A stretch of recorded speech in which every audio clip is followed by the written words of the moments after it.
जो अपने माँ बाप को छोड़ सकती है, जो अपने वतन को छोड़ सकती है, उसके प्यार को आप सच्चा प्यार कहेंगे क्या? क्या कोई सरहद पार से सरहद पार प्रेम कर सकता है क्या?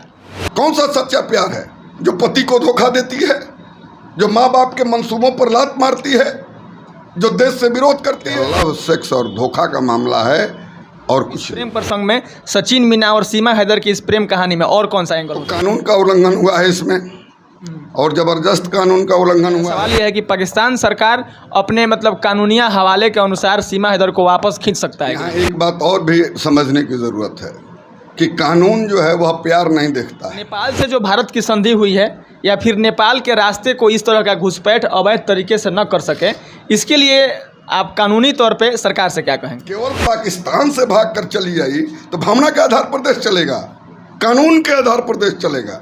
सरहद पार से कोई लड़की सरहद पार किसी लड़के से अगर प्रेम कर लेती है और फिर कह सकते हैं कि अवैध तरीके से उस लड़के के घर पे चली जाती है, इस कहानी को और इस प्रेम प्रसंग को आज पूरी दुनिया जानना चाहता है। वह इसलिए जानना चाहता है कि कैसे कोई सरहद पार की लड़की किसी दूसरे देश की लड़के से प्रेम करके और कैसे उसके घर चली जाती है और कैसे उसके घर रहने लगती है।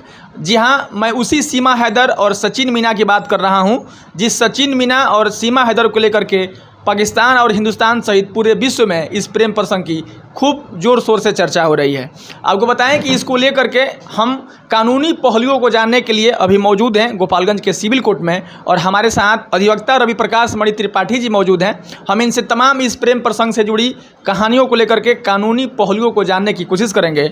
आइए हम इस बातचीत के और इस कानूनी पहलुओं के जानने के सिलसिला को शुरू करते हैं, और बहुत बहुत स्वागत करते हैं सर। बहुत बहुत धन्यवाद आपका और आपके चैनल का, जितने चैनल के आपके व्यूवर्स हैं उनका, तमाम लोगों का हृदय से शुक्रगुजार हूँ। मेरा इस बातचीत के कड़ी में पहला सवाल होगा कि क्या कोई सरहद पार से सरहद पार प्रेम कर सकता है क्या? देखिए, प्रेम तो निराला है। प्रेम किसी से भी और कहीं से भी हो सकता है। प्रेम पर कोई पाबंदी नहीं है। प्रेम तो भगवान का देन है जो हृदय में उपजता है। तो प्रेम किसी से किसी को हो सकता है, इसमें कोई दो राय नहीं है। बाकी उस प्रेम में तमाम कानूनी प्रक्रियाओं को तोड़ते हुए किसी 3 देशों के सीमा को पार करते हुए अवैध तरीके से अपने प्रेमी से मिलना, उसके घर पर रहना, ये कहाँ तक जायज़ है? देखिए, हमको लगता है कि आप सीमा हैदर और सचिन मीणा की बात कर रहे हैं, तो ये जो प्रेम है इसमें कई एंगल है। प्रथम दृष्टया यदि आप हमसे पूछें तो मैं तो सीधे सीधे यह कहना चाहूँगा कि यह लव, सेक्स और धोखा का मामला है। सीमा हैदर का गैर कानूनी तरीके से चोरी छिपे भारत में प्रवेश करना यह साबित करता है कि वह सच्चा प्रेमी नहीं है। सच्चा प्रेमी यदि होती तो बाकायदे ऐलान करके भारत की सरकार से परमिशन लेकर के पाकिस्तान की सरकार से लड़ के और भारत में आने की जिद करती। और मैं समझता हूं कि यदि इस प्रकार से वह करती तो उसका प्रेम हम जायज़ मानते, लेकिन इसमें तो मनसा मुझे विपरीत दिख रहा है। यह लव, सेक्स और धोखा का मामला है और कुछ नहीं है। अब आपको बताएं कि इस प्रेम प्रसंग में नेपाल की राजधानी काठमांडू में इसी वर्ष की 21 मार्च को पाकिस्तान से आती हैं सीमा हैदर और सचिन से मिलती हैं, और फिर इसी वर्ष के मई में वह आती हैं और फिर 45 दिनों तक उसके घर पर रहती हैं, यानी सचिन मीना के पास।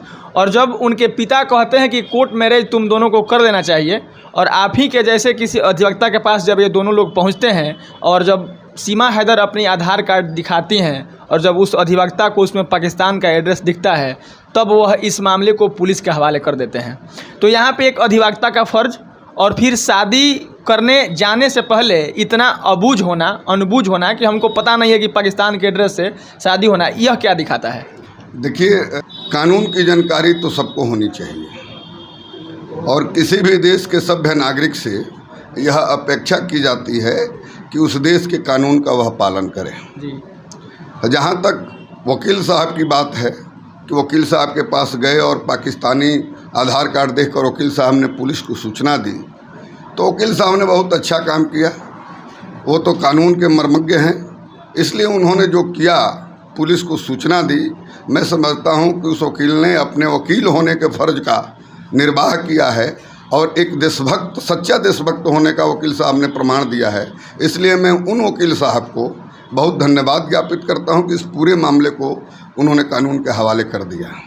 अच्छा, अब आप इस प्रेम प्रसंग में जो तमाम एंगल को बता रहे हैं, एक तो प्रेम प्रसंग हो सकता है, बाकी एक आपने लव, सेक्स और धोखा का बात कहा, और अगर और अन्य एंगल की बात की जाए तो इस प्रेम प्रसंग में सचिन मीना और सीमा हैदर की इस प्रेम कहानी में और कौन सा एंगल हो सकता है? देखिए, पाकिस्तान से वह लड़की पहले शारजाह जाती है, फिर शारजाह से नेपाल आती है और नेपाल से भारत में एंट्री करती है, वो भी अपने 4 बच्चों के साथ। तो एक्ट कहता है, फॉरेन एक्ट कहता है पासपोर्ट होना चाहिए और वैध वीज़ा होना चाहिए, यानी कि जिस देश में आप जा रहे हैं उस देश की सरकार की अनुमति से ही आप जा सकते हैं। तो कानून का उल्लंघन हुआ है इसमें, और ज़बरदस्त कानून का उल्लंघन हुआ है। तो सीमा हैदर तो चोरी छिपे भारत में दाखिल हुई है, इसलिए उसकी मंशा ठीक नहीं है और उसने कानून का उल्लंघन किया है, और इस कानून के उल्लंघन के मामले में कम से कम उसको 5 वर्ष की सज़ा होगी और निश्चित रूप से उसके ऊपर मुकदमा चलेगा और उसे सज़ा होगी ही होगी। इसलिए कि आप भी देखे होंगे मीडिया के सामने भी और कोर्ट में भी उसने स्वीकार किया है कि वह बिना किसी वैध एंट्री के अपनी मर्जी से वह भारत में आई है सचिन मीना से मिलने। अब जहाँ तक रहा कि इस मामले में FIR हुआ और कोर्ट ने उसको जमानत दे दिया, तो कोर्ट कब जमानत देती है? कोर्ट तब भी जमानत देती है कि जब कोर्ट को लगता है, तत्काल लगता है कि इसमें कोई बहुत बड़ी बात नहीं है, अथवा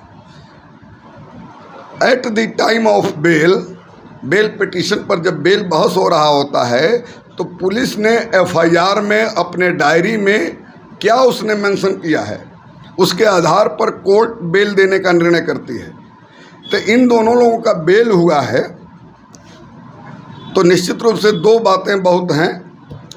या तो जज साहब को लगा होगा उससे बातचीत करके कि इस तरह की कोई बहुत इसमें आतंकी टेरर फंडिंग या कोई साजिश, बहुत गहरी साजिश नहीं है, अथवा पुलिस ने जो एविडेंस दिए होंगे वो थोड़ा कमज़ोर एविडेंस होंगे, इसलिए बेल मिल गया, उनको बेल मिल गया है।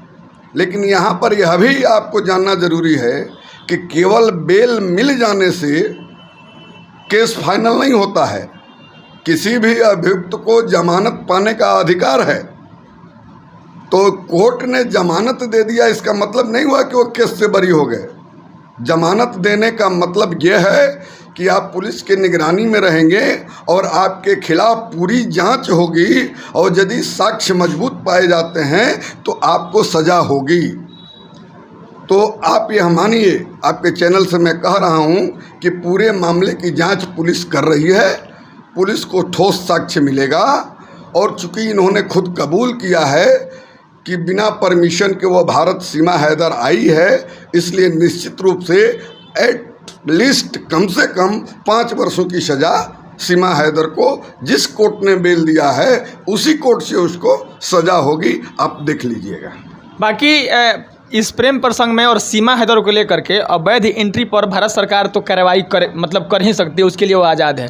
पाकिस्तान सरकार अगर कुछ चाहे तो सीमा हैदर को वापस बुला सकती है कि नहीं कानूनन, चूँकि उसके जो पहले पति हैं गुलाम हैदर, उनका कहना है कि हमसे तलाक भी नहीं ली है, हम इसको तलाक भी नहीं दिए हैं और हमारे 4 बच्चों को लेकर के चली गई है। तो मेरा कहना यह है कि मेरा सवाल यह है कि पाकिस्तान सरकार अपने कानूनिया हवाले के अनुसार सीमा हैदर को वापस खींच सकता है कि नहीं?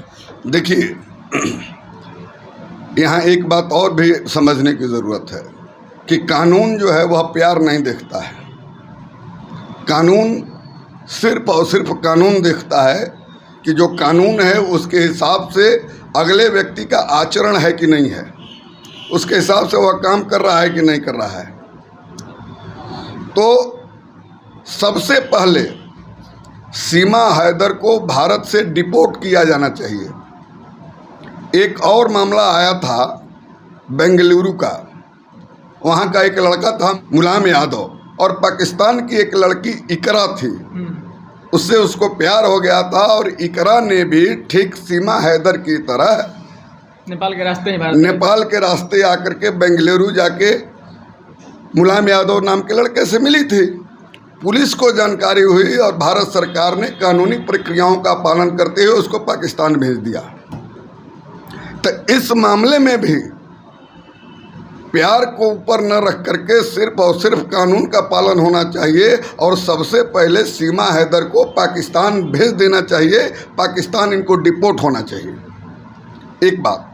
दूसरी बात, आपने कहा कि पाकिस्तान की सरकार क्या सीमा हैदर को वापस बुला सकती है? निश्चित रूप से पाकिस्तान की सरकार भारत की सरकार को रिक्वेस्ट कर सकती है कि सीमा हैदर गैर कानूनी तरीके से आपके यहाँ चली गई है, वो हमारे यहाँ की नागरिक है, हमारे यहाँ की नागरिकता है, उसका पूरा परिवार यहाँ पर है, उसका घर है, उसको यहाँ से डिपोर्ट कर दिया जाए। तो पाकिस्तान सरकार ऐसा मांग कर सकती है, बट भारत अपने कानूनी प्रक्रिया को पूरा करने के बाद उसको डिपोर्ट कर सकता है। इस बातचीत के सिलसिला में मेरा अंतिम सवाल रहेगा कि यह सीमा हैदर हो और जिस लड़की इकरा का नाम आपने लिया, और ऐसे ही मतलब कोई चीनी नागरिक था जो कि इसी ग्रेटर नोएडा में पकड़ा गया था, और इन ऐसे लोगों को आने का नेपाल एक मतलब आसान रास्ता बनता जा रहा है। तो नेपाल से जो भारत की संधि हुई है, या फिर नेपाल के रास्ते को इस तरह का घुसपैठ अवैध तरीके से न कर सके, इसके लिए आप कानूनी तौर पे सरकार से क्या कहेंगे? देखिए, मैं आपके इस सवाल का जवाब दूं उससे पहले एक बात मैं और कहना चाहूँगा कि किसी को नागरिकता कब मिलती है। तो भारत में जो कानून है उसके हिसाब से यदि आप पिछले 11 वर्षों से या 15 वर्षों से लगातार भारत में रह रहे हैं और आपने भारत में वैध तरीके से एंट्री की है, मतलब लीगल तरीके से आप भारत में आए हैं और 11 और 15 साल से आप रह रहे हैं, तो आप सरकार को रिक्वेस्ट कर सकते हैं कि हमको यहाँ की नागरिकता दे दी जाए, और सरकार आपके अच्छे आचरण चाल चलन के आधार पर आपको नागरिकता दे सकती है। जैसे कि अदनान सामी का नाम आप सुने होंगे, बहुत बड़े गायक हैं। अदनान सामी को भारत की सरकार ने नागरिकता दी, जबकि अदनान सामी पाकिस्तानी हैं। लेकिन मरहूम हो गए तारिक फतेह, उनका भी नाम आपने सुना। वो वीज़ा वो मांगते रह गए यहाँ का नागरिकता भारत की, और पिछले कई वर्षों से रह रहे थे और भारत के पक्ष में बोल रहे थे, भारत के अच्छे रिलेशन थे, लेकिन उनको नागरिकता नहीं मिली थी। हालांकि भारत की सरकार नागरिकता पर विचार कर रहे थे, तब तक उनका इंतकाल हो गया। तो नागरिकता किसको हम देंगे, विदेशी नागरिक को और नहीं देंगे, यह भारत सरकार स्वयं के आधार पर निर्णय लेती है। दूसरा तरीका यह है कि जिस समय देश का बंटवारा हुआ, भारत और पाकिस्तान का विभाजन हुआ, और उस समय बंटवारे के बाद पाकिस्तान से जो लोग चले आए उनको सो मोटो नागरिकता दे दिया गया। तीसरा था, अभी जो भारत की संसद में भारत के गृह मंत्री अमित शाह ने, आप सुने होंगे, बड़ा हल्ला था, बड़ा चर्चा था, CAA आया था।